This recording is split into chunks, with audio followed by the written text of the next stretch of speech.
You're dug into a frozen foxhole in the Ardennes forest.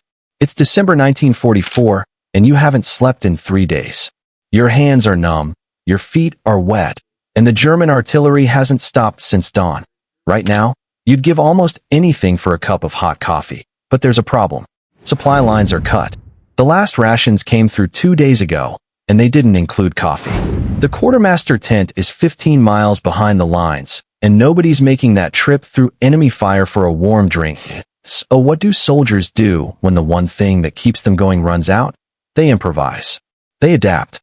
And they get creative in ways that would make a barista quit on the spot. In World War II, coffee wasn't just a comfort. It was survival. It was warmth in sub-zero temperatures, alertness during night watch, and a moment of normalcy in the middle of hell. When official supplies disappeared, soldiers across every theater of the war developed their own methods to brew something, anything, that resembled coffee. Some techniques were clever, some were desperate, and some were absolutely disgusting. This is the story of how men at war kept their coffee going when there was no coffee left to drink. The setting matters here. We're not talking about a weekend camping trip where you forgot the instant coffee at home. We're talking about combat zones where men lived in mud, snow, and constant danger. Places where a hot meal was rare and a hot drink was rarer still. The European theater had its own challenges.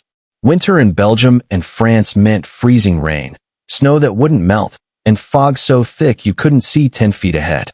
Soldiers spent weeks in foxholes that filled with icy water. Trench foot was common. Frostbite was worse. And hypothermia killed men just as surely as bullets did. In the Pacific, the problems were different, but just as brutal. Jungle heat, constant rain, and humidity that rotted everything. Coffee wasn't about warmth there.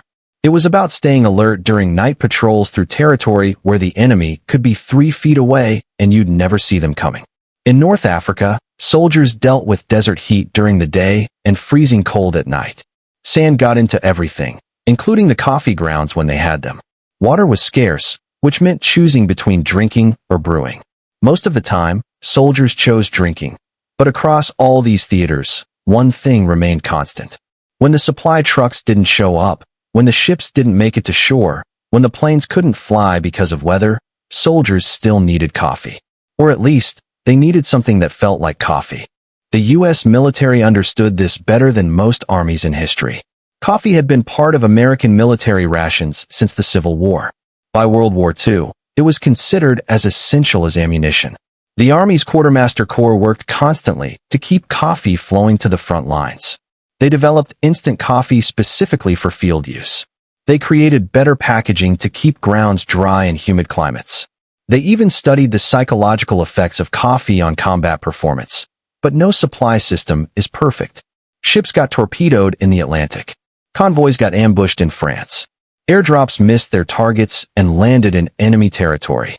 And when you're a private first class sitting in a muddy hole waiting for the next artillery barrage, you don't care about supply chain logistics. You just want something hot to drink. That's when the real creativity started.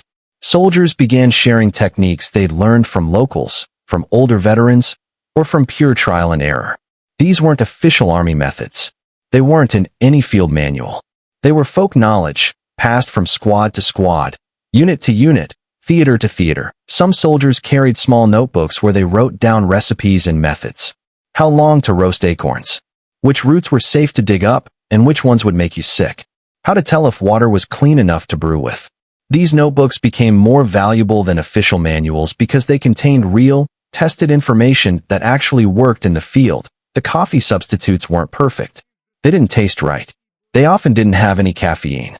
But they served a purpose that went beyond chemistry and flavor. They gave soldiers something to do during the long, terrifying hours between combat. They created moments of normalcy in situations that were anything but normal. Making substitute coffee became a small act of resistance against the chaos of war.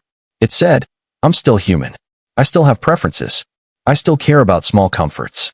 And I'm not going to let this war take everything from me. The techniques varied by location and availability, but the motivation was universal. Whether you were an American GI in Belgium, a British soldier in Italy, or a Soviet fighter at Stalingrad, the desire for hot coffee transcended nationality and ideology. It was one of the few things all soldiers had in common.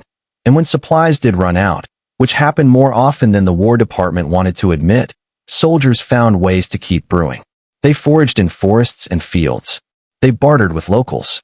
They experimented with whatever plants, grains, or seeds they could find. Sometimes it worked. Sometimes it didn't. But they kept trying, because the alternative was giving up on one of the few pleasures they had left. This isn't a story about making the perfect cup of artisan coffee. It's a story about men who were cold, scared, and exhausted, trying to hold on to a piece of home in the worst circumstances imaginable. It's about the small acts of survival that don't make it into history books, but mattered more than most people realize. Before we talk about the substitutes, we need to understand why soldiers cared so much about coffee in the first place. This wasn't about being picky or needing a caffeine fix like a modern office worker. Coffee in World War II served real, measurable, life-or-death purposes. The U.S. military knew exactly what coffee meant to troop morale and combat effectiveness. During World War II, the Army consumed over 75 million pounds of coffee per year. That's roughly 32 pounds per soldier annually, or about half a pound per week for every man in uniform. To put that in perspective, the average American civilian at the time consumed about 16 pounds per year. Soldiers drank twice as much as people back home. Coffee was included in standard field rations alongside basics like bread, meat, and cigarettes. The C ration, which was the main combat ration for most of the war, included instant coffee powder in a separate tin. The K ration, designed for paratroopers and mobile units, had coffee as one of its three main components. Even the emergency D ration, which was supposed to be a last resort survival bar, was often supplemented with coffee when possible. This wasn't an accident. Military researchers had studied the effects of coffee on soldier performance since World War I. They knew that caffeine improved reaction time, increased alertness, and helped men stay awake during extended operations. They also knew that the ritual of coffee drinking improved morale in ways that were hard to quantify, but impossible to ignore. The tactical value of coffee was clear. Combat doesn't pause for sleep schedules. Men had to stay awake for 20, sometimes 30 hours straight during active operations. Night watches lasted 4 to 6 hours, and you couldn't afford to doze off when the enemy might attack at any moment. Coffee was the primary tool for fighting fatigue when rest wasn't an option. Consider the reality of frontline duty.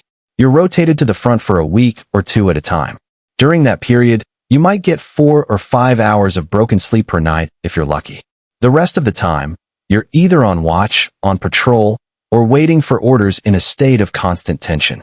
Your body wants to shut down. Your mind wants to drift. Coffee keeps you functional. The physical warmth coffee provided was just as important as the caffeine, especially in cold weather combat zones. In places like the Battle of the Bulge, where temperatures dropped to minus 20 degrees Fahrenheit, hypothermia was a constant threat. Soldiers didn't have the cold weather gear we have today. Most wore wool uniforms that got wet and stayed wet. Their boots weren't waterproof. Their gloves were thin.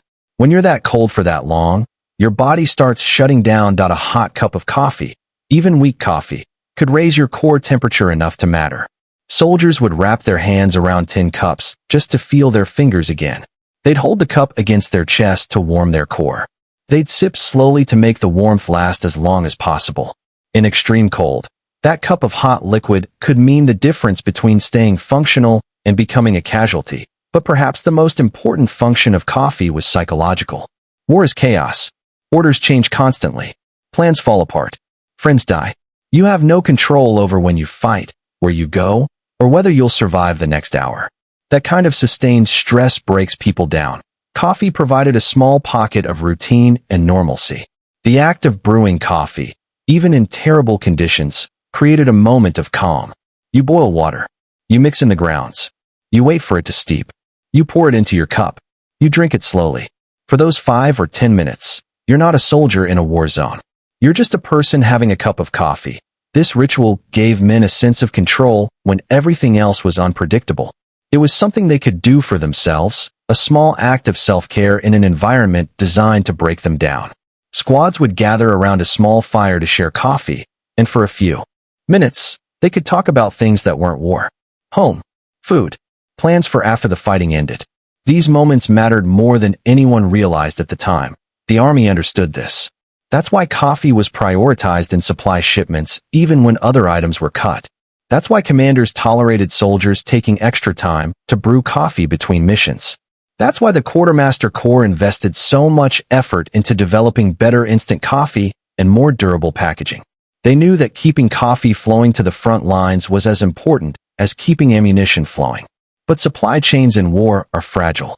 Ships get sunk by submarines. Trucks get destroyed by air raids. Convoys get ambushed. Weather grounds aircraft and closes roads. Ports get bombed. Warehouses burn. And when you're a rifleman dug into a foxhole 3 miles ahead of the supply depot, none of the Army's careful planning matters if the trucks don't make it through. This happened constantly. Units would go days or weeks without resupply. Sometimes by accident, because the supply line got cut. Sometimes by design, because they were on a rapid advance or behind enemy lines. Either way, the result was the same. The coffee ran out. And when you're that cold, that tired, and that stressed, running out of coffee feels catastrophic. It's not rational. You know you can survive without it. But psychologically, it's devastating. It's one more thing the war has taken from you. One more small comfort that's gone. So soldiers adapted. They had to. Because the alternative was going without, and that wasn't acceptable.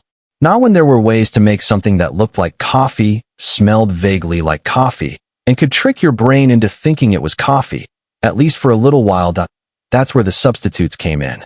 And soldiers got creative in ways that would shock anyone who's never had to improvise survival in combat conditions. When real coffee ran out, soldiers turned to whatever they could find. Some methods were passed down from earlier wars or learned from European civilians. Others were invented on the spot out of pure desperation.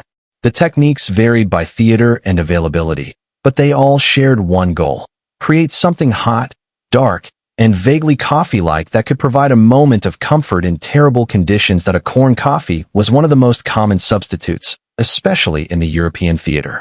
Oak trees grow throughout France, Belgium, and Germany, which meant acorns were usually available even in winter. The method was simple but time-consuming.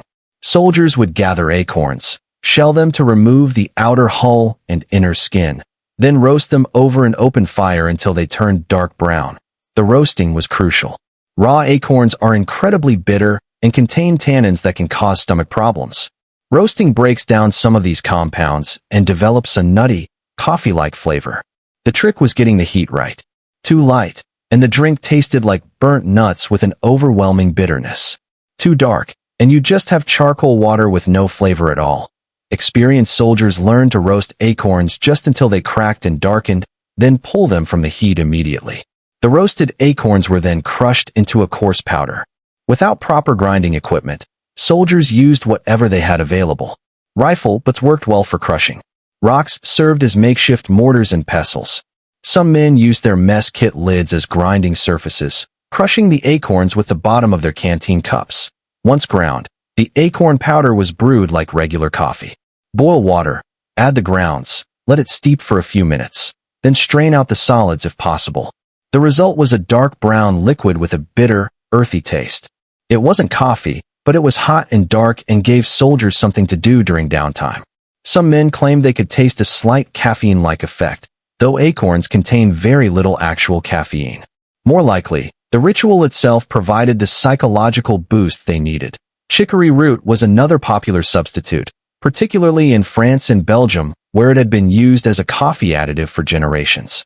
French and Belgian civilians had been mixing chicory with real coffee since the Napoleonic Wars, both to stretch limited supplies, and because many people genuinely enjoyed the flavor. When American and British soldiers moved through these regions, locals showed them how to prepare chicory on its own. The process was similar to acorn coffee, but started with digging up chicory roots. Chicory is a common roadside plant with bright blue flowers in summer and deep taproots that can extend 2 feet underground. Soldiers learned to identify the dried stalks in winter and dig down to harvest the roots. The roots were washed, cut into small pieces, and dried near a fire or in the sun if weather permitted. Once dried, the chicory root pieces were roasted until they turned dark brown and brittle. The roasted pieces were then ground into powder using the same improvised methods as acorn coffee. Brewed chicory has a woody, slightly sweet flavor that's much smoother than acorn coffee.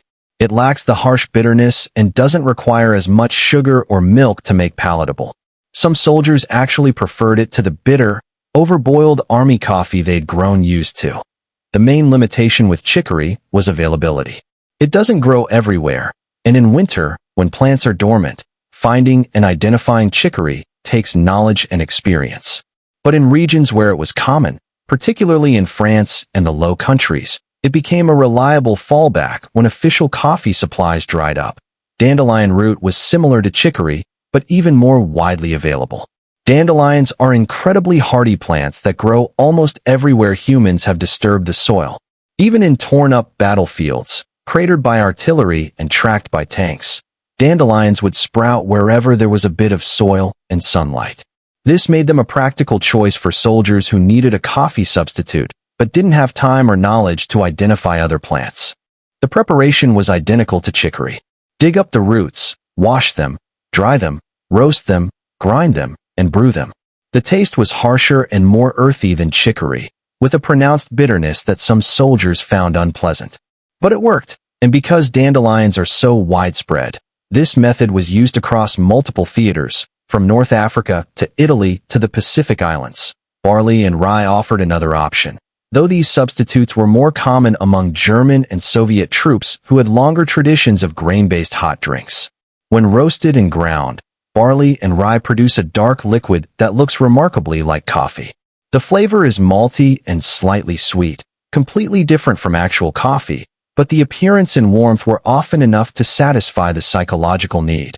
American soldiers sometimes captured German supplies that included roasted grain coffee substitutes, or they bartered with locals in Germany and Eastern Europe who had been using these methods throughout the war.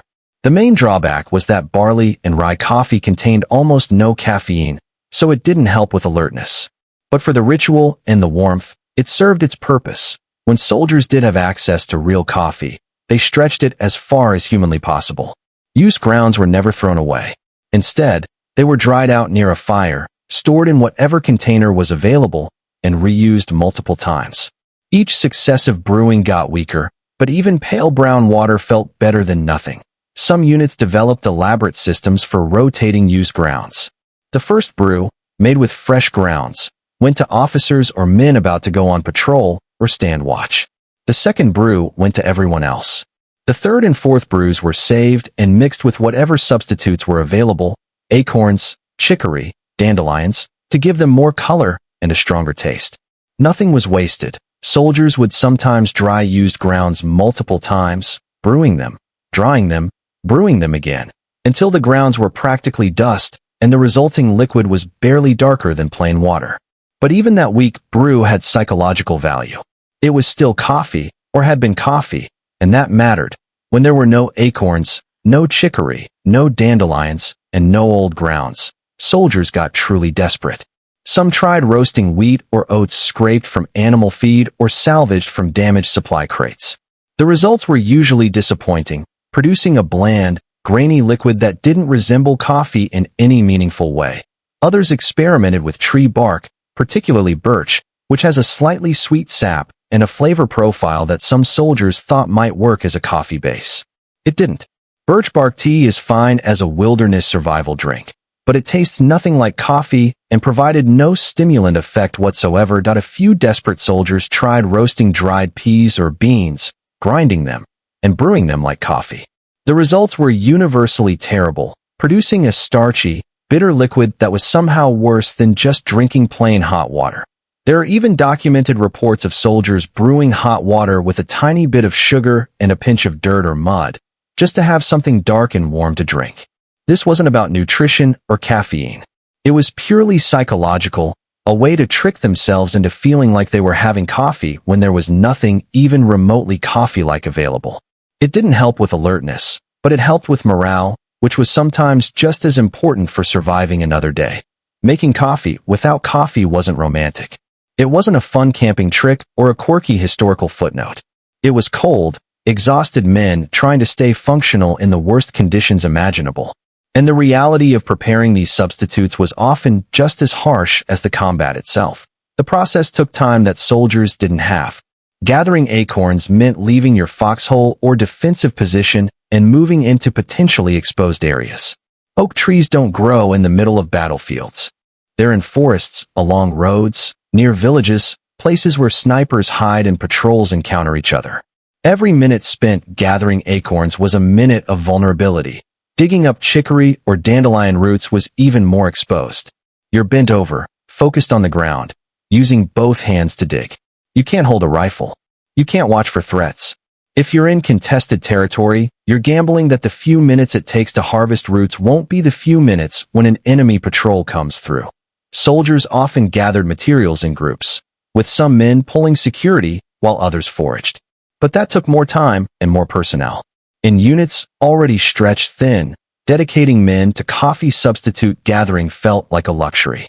Yet commanders often allowed it, because they understood that morale was as important as security in the long term. Roasting anything required fire, and fire was dangerous. Smoke rises.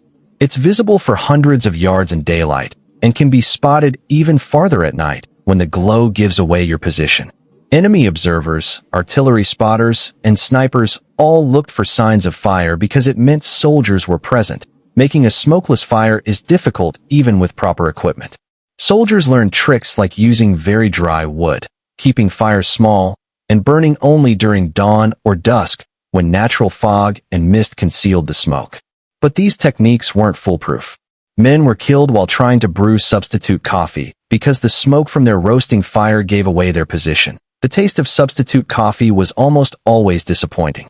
Even the best acorn or chicory brew was a pale imitation of real coffee. The first time a soldier tried substitute coffee, there was often a moment of bitter disappointment. This isn't coffee. This tastes nothing like coffee. Why am I even bothering with this? But after a few days without any real coffee, standards dropped. The substitute started tasting better, not because it actually improved, but because the memory of real coffee faded and the desire for something hot and dark grew stronger. Soldiers would convince themselves that today's acorn coffee was better than yesterday's, even though it was made exactly the same way. The mind plays tricks when you're desperate for comfort. Some soldiers never adjusted to the substitutes and simply went without. They'd drink plain hot water when they could get it, or just cold water straight from their canteen. These men often struggled more with morale and alertness, because they'd given up on one of the few rituals that provided psychological relief. Others became obsessive about perfecting their substitute coffee recipes.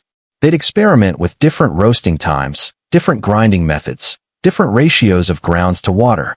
They'd mix multiple substitutes together, trying to find combinations that tasted less terrible. Some men kept detailed notes about what worked and what didn't, treating it like a science project in the middle of a war. These obsessive brewers became valuable members of their squads. When supplies were cut and real coffee was gone, they were the ones who knew how to make drinkable substitutes.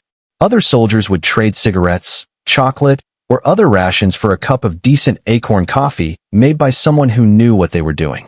The social aspect of substitute coffee was often more important than the drink itself. Brewing and sharing coffee created moments of community in an environment that was otherwise isolating and dehumanizing. Men would gather around a small fire, waiting for the water to boil, and talk about things that weren't war. Home, family, food they missed, plans for after the fighting ended. These conversations were crucial for mental health. Combat soldiers experienced constant stress, fear, and trauma. Without moments of normalcy and human connection, men broke down. Coffee time, even with terrible substitute coffee, provided those moments. It was a reminder that they were still people, not just weapons. When supply lines reopened and real coffee came back through, it felt like a miracle. Soldiers would brew it strong, drink it black, and savor every bitter sip. Men who normally took cream and sugar would drink it straight, afraid that adding anything would diminish the experience. The first cup of real coffee after weeks of substitutes was a transcendent experience, a return to civilization and normalcy. But that first real cup also came with knowledge. Soldiers knew that at any moment, the supplies could be cut again. The next offensive might push them beyond the supply lines. The next storm might ground the cargo planes. The next convoy might get ambushed.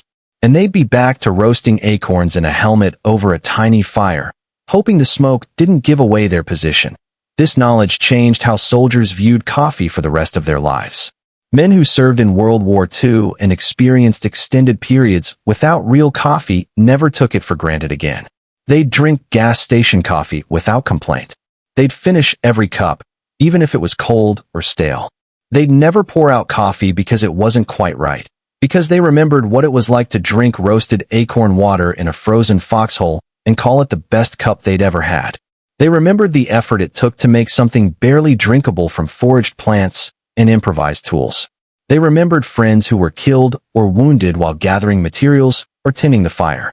World War II coffee substitutes weren't about flavor or preference. They were about survival, morale, and the small acts of normalcy that kept soldiers human in the middle of industrialized death. They were about men who refused to let the war take everything from them, who insisted on holding on to small comforts even when those comforts required risk and effort. Today, when we complain that our coffee is too weak or too cold, we're exercising a privilege that millions of men in World War II didn't have. They would have been grateful for weak coffee. They would have celebrated cold coffee, because they knew what it was like to have no coffee at all, and to drink something that barely resembled coffee just to feel human for a few minutes. The legacy of wartime coffee substitutes lives on in unexpected ways. Chicory coffee became popular in New Orleans and other parts of the American South, partly because of soldiers who developed a taste for it during the war. Acorn coffee is still made by foragers and survivalists who learned the technique from veterans. And instant coffee, which was perfected during World War II, became a household staple because it reminded people of a time when any coffee at all was precious. When you're that cold, that tired, and that far from home, even the worst coffee in the world tastes like hope. That's the real lesson of World War II coffee substitutes. Not that soldiers were resourceful, though they were.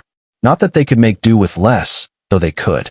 The lesson is that small comforts matter desperately in desperate times, and people will go to extraordinary lengths to preserve them.